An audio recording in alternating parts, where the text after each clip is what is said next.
analysis. So he doesn't have to, and that's why Detroit's great. Yeah. Detroit has a bunch of ways to beat you, and the Bills against great teams have one way to beat you. Josh Allen to be Superman, which is what Dan Campbell's saying. And Jared Goff, wind protected. What are you? You're trying to bait me. I'm sorry. I'm being serious. I'm sorry. There's nothing to wait for. I got nothing. I'm just waiting. Jared Goff, wind protected, has shown you the last 2 years in Detroit is accurate, is on time. They have the weapons, and their record over the last 2.5 years is spectacular. So but he doesn't have to be great. For the Bills, Josh has to be great, and I don't think he's going to be able to be great enough this week, which is why I said last week, Coach, that I thought come next week that Jared Goff is going to be near the top of a lot of people's MVP ballots, because people will be like, wait a minute. They're 13-1, they would be 13-1. Just beat Josh Allen. Allen at that point would have 4 losses and back-to-back losses, and people really care about that. The MVP voters care about the quarterback win-loss stuff way more than me. So I don't think he has to be able to go toe-to-toe with Josh Allen for them to win this game. I think you're wrong there. The Bills scored 30 points in 7 straight games, right? So there's that element to it. And then they're getting Keon Coleman back. They're getting Dalton Kincaid back. And then defensively, when you look at what Detroit's gone through, there's 18 guys on IR, and then they got a group of guys hurt this last game. They're going to miss 6 of their top 13 tacklers going in this game. So defensively, they're operating with a skeleton crew against an offense that's been extremely explosive. So I imagine that Goff is going to have to be able to go toe-to-toe. Don't you think Detroit's game plan is going to be to try to long possession, use their running game, like that, not let Buffalo have the ball as much, like to maybe keep it a little lower scoring on the ground? Yeah, I think they may want to do that, but if Buffalo is able to come out and put some points up, and especially point them up early, that approach may not be as accessible as Detroit wants it to. And I give Aaron Glenn a lot of credit. He's done great things with that defense, especially considering how many things they've had to overcome from an injury perspective. But there's a lot of firepower coming into Detroit, and they're getting some players back. I'm actually going to combine what both of you said into the right answer. I mean, really. This isn't must-win, bro. No, I know. We get the right exactly. answer. How lucky are we on this Coach is right in that they may have to score a ton of points. But Nick is right in that he doesn't have to be Superman for them to score 40 points. Because they got the better receivers, the better running backs, the better offensive line. That's the point I made. But just say you agree with Nick. That's all no, but I'm saying, he just has to be on schedule, Coach, and handle the pressure, whatever pressure he gets, and do what he's. And a lot of these games, we know they won with him throwing 5 interceptions. Some of the big games against the top quarterbacks he's faced, he hasn't really played spectacularly or that well, or even outplayed them, and they still won. So I do think, Coach, they're going to have to score a lot of points, but I think he can just do his thing and, be the civilian. The civilian. Okay, the civilian. I'm so glad I let that play so we could hear them call him a civilian. You want to see how much of a civilian Jared Goff has been? Exhibit A. The highest precision pass percentage in a single season since 2016, which I think is when they started being able to calculate it. 63.7%, according to NFL Next Gen Stats. All right? Identical to Joe Burrow in 2021. Is Joe Burrow a civilian? We know Nick does not think that. Is Drew Brees a civilian? We know Drew Brees is not. Look at this.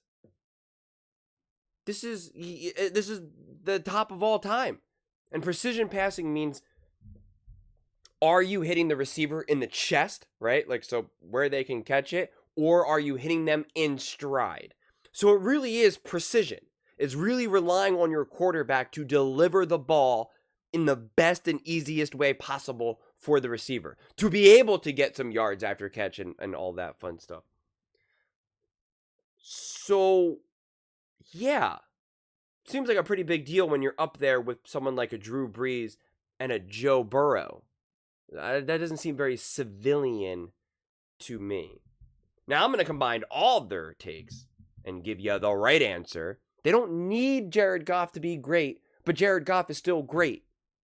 All right? You're right. They don't need on the heroics of Jared Goff. They just need him to be accurate and consistent, which is his own version of being a superhero, of his own superpower. Not all superpowers are being able to lift, buildings and throw them into the sun, okay? I mean, they're just not. That's why you don't just have like 7 Supermans on Everett. You got a little bit of everything. You got the Avengers. You have, Tony Stark and, Thor and all of them. They all need to be able to do different stuff. They all bring different things. But we just constantly think that, in order to be a Superman or to be a superhero, you have to be a Superman. Josh Allen is obviously a Superman, and he does need to do more for his team than Jared Goff. That's a fact. And again, as a Lions fan, that should not upset you. You should be like, yeah, you're right, because that's how great our team is. That's how great of a team we have. That's how awesome of a coaching staff we have. We don't need our quarterback to be a superhero. But when we call our quarterback's name, he does it.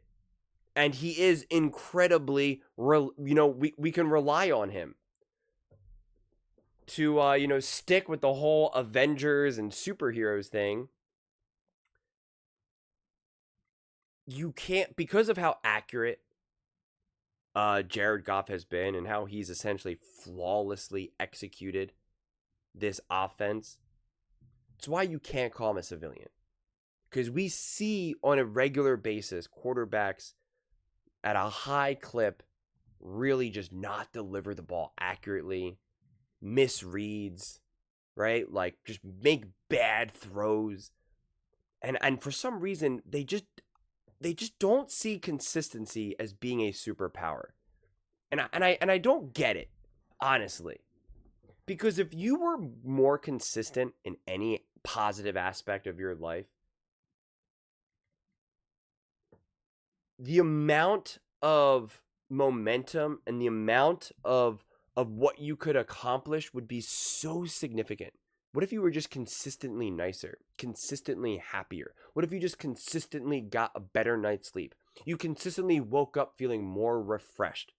You consistently worked harder at, some sort of aspect. You consistently saved money. You consistently invested your money. You understand what I'm saying? You consistently took breaks to manage your stress. Like, consistency is always wildly important. It's really one of the foundational components of success. Otherwise, it's luck then.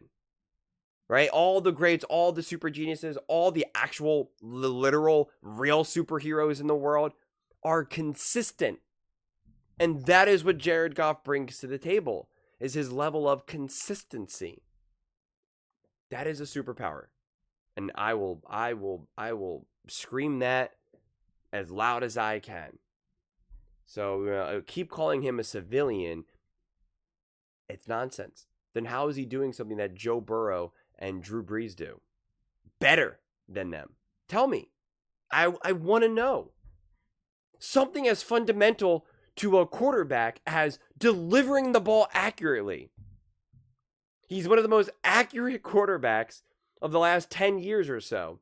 Probably, definitely more than that, because that's just when that stat was calculated. And it's just one stat. I'm not going to act like we just live and die by that stat. There's more than just being accurate with the ball. But it is, I think it's fair to say, it's a pretty important stat. And you know what? It's very important for this offense.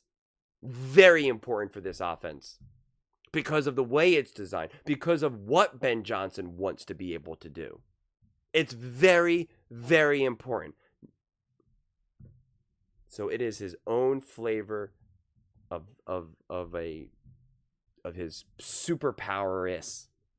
It's not really a word, but I said it, and I don't care, because that's my superpower. I just say whatever I want. And I consistently do it. And there you go. That's why I'm me. But what do you guys all think? Do you think Jared Goff can go toe-to-toe with Josh Allen? And does it even matter? Is this aspect of this game even really worth honestly dissecting? Let me know in the comments below. I read every single comment, so whether you agree with me or disagree with me, either way, Let's get in some discussions. Let's get in some fights. But ultimately, let's just have some fun. And please do consider subscribing. We're building an amazing community here, and I absolutely love to see you part of it. I want to build something that we all genuinely feel connected to. Something that we're really excited to be part of. I think we're well on our way to doing it. And please don't forget to give this video a thumbs up, as it really does help with visibility and the algorithm. Thank you so much, and see you next time.